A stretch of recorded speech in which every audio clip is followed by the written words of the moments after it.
It seems like everyone is jumping on the digital nomad bandwagon lately, and Yelp and Zillow are no exceptions. The two companies joined forces in April to rank the top 10 best US cities for digital nomads and remote workers, and I have them all here for you today. In this video, I'm going to give you my analysis of their top 10, and coincidentally, I'm from the number 1 city on the list. And at the end of this video, I'm going to tell you why I was so surprised to see it ranking number 1 and what my fellow locals and I don't like about it. As I go through all of these cities, let me know in the comments below if you're from any of them and what you think. Would you recommend your city for remote workers? Let us know in the comments, and let's jump in. In 10th place, we have Salt Lake City, Utah. So I'm definitely not surprised to see Salt Lake on this list because it's so close to so many other states,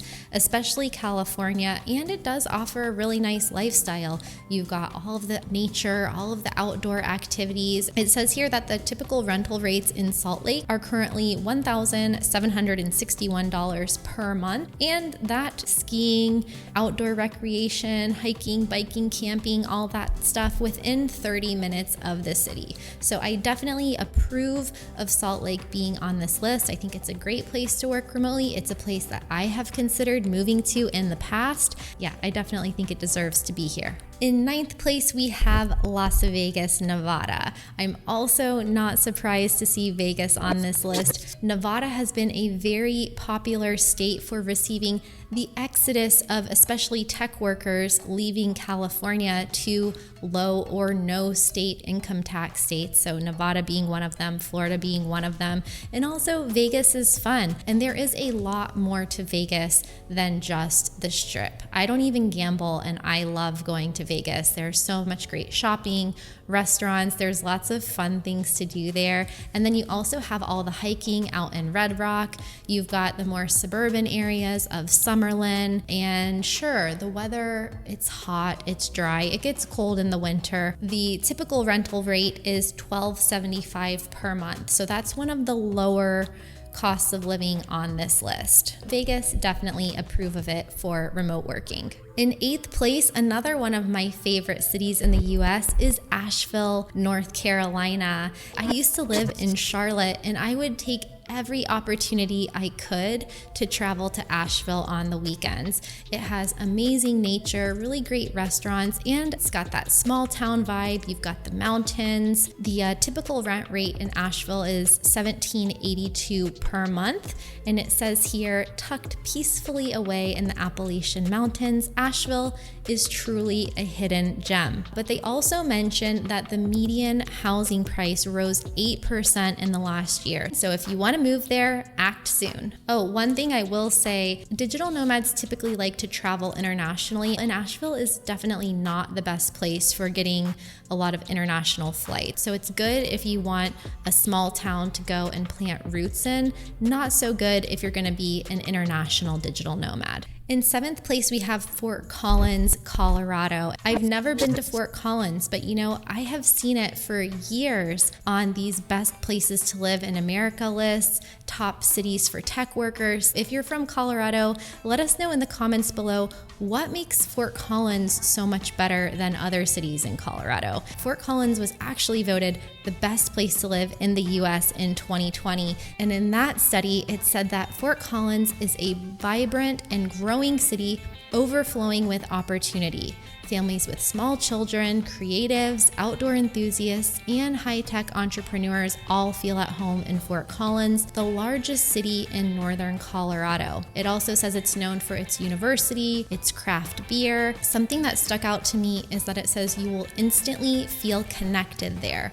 That Fort Collins has a friendly, welcoming culture with tons of groups, spaces, and activities designed to bring people together no matter what your interests. One of the big things that people want to move for is to find community, and it seems like Fort Collins definitely offers that. Yelp also calls it Colorado's craft beer capital. So if you like beer, outdoor activities, and lots of sunshine, Fort Collins could be for you. In 6th place on the list is San Jose, California, and I'm assuming that this has something to do with all of the people who want to stay in the Silicon Valley area but get out of San Francisco. San Jose is the most expensive city on this list with a typical rental rate of over $2,500, but Yelp also says that it has the 3rd highest inventory available for housing. So even though you might pay a little bit more, you should have a lot of housing options.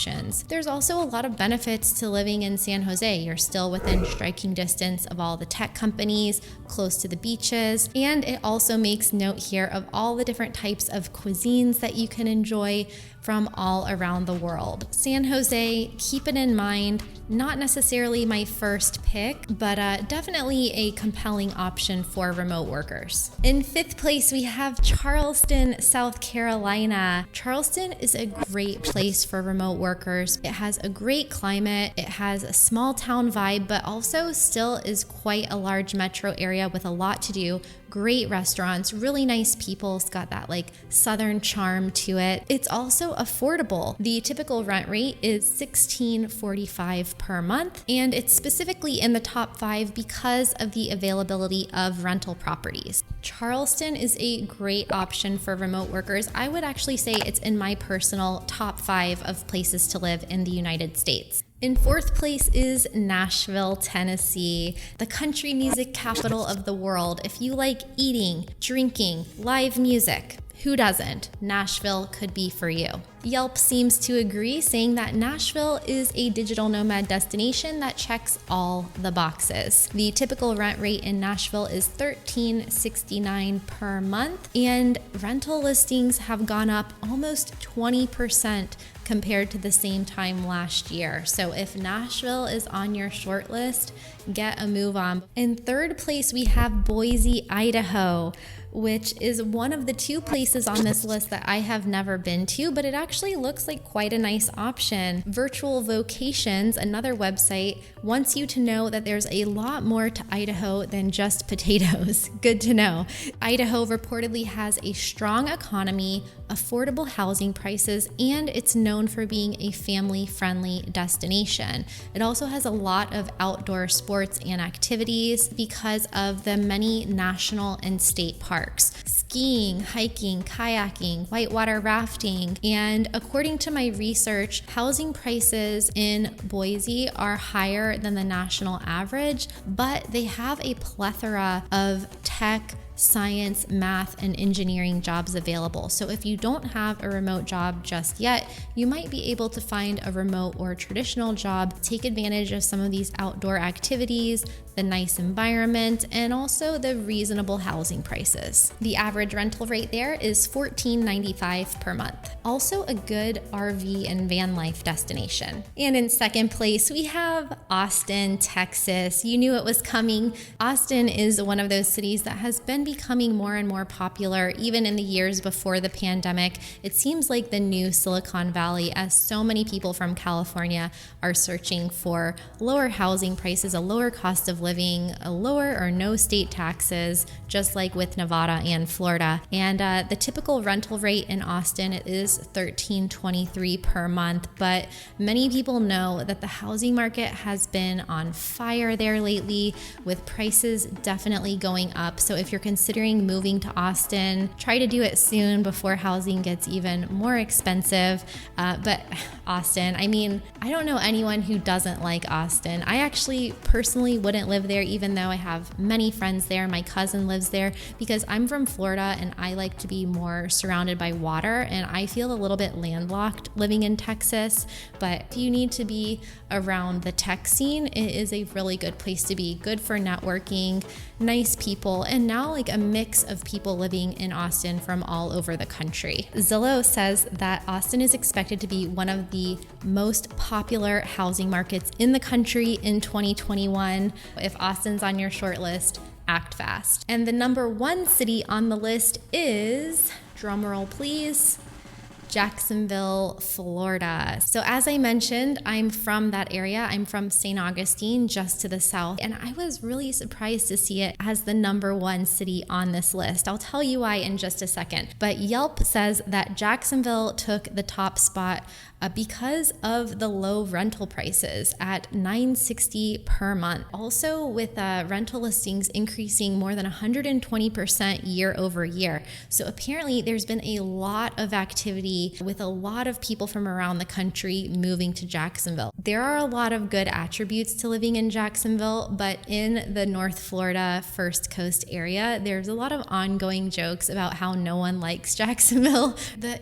problems with Jacksonville are, first of all, it is the largest geographic city in the United States by land area, but it has quite a low population of around 1 million people. So it has a really low population density. That means people are spread out. There's a lot of traffic, and a lot of people work in the downtown core, which is mostly office buildings with less residential. So what happens there is you get a lot of people commuting to work, which isn't a big factor if you're working remotely, but it also kind of sabotages the vibe of downtown, kind of takes away that energy that you have in like a mixed use residential area. Notably, the owner of the Jacksonville Jaguars, Shahid Khan, has been trying for years to revitalize the downtown area, but his projects have gotten blocked for a lot of different reasons. But there is this general consensus that more could be done with the downtown. I hope that he does get to do his developments, because I mean, this is a guy who put a swimming pool in a football stadium, so imagine what he could do. But there are a lot of attributes of Jacksonville. The housing prices are low, the cost of living is low, you've got tons of beaches, golf courses, it's great for water sports, and they do have the international airport there, which is really easy to get in and out of, but unfortunately, there's not that many direct flights. So if you are going to be traveling a lot, expect to make 1, sometimes 2 connections before even leaving the continental United States. Flight routes can also be more expensive. Yeah, there's this side of people who don't like it and don't appreciate it, but then there's also a side of the locals that think that it's really underrated. The website Thrillist actually claims that Jacksonville is the most misunderstood city in America. And one person that they quoted said, "I like that Jacksonville is a hidden gem, so I'm not mad that people think it sucks. Let them."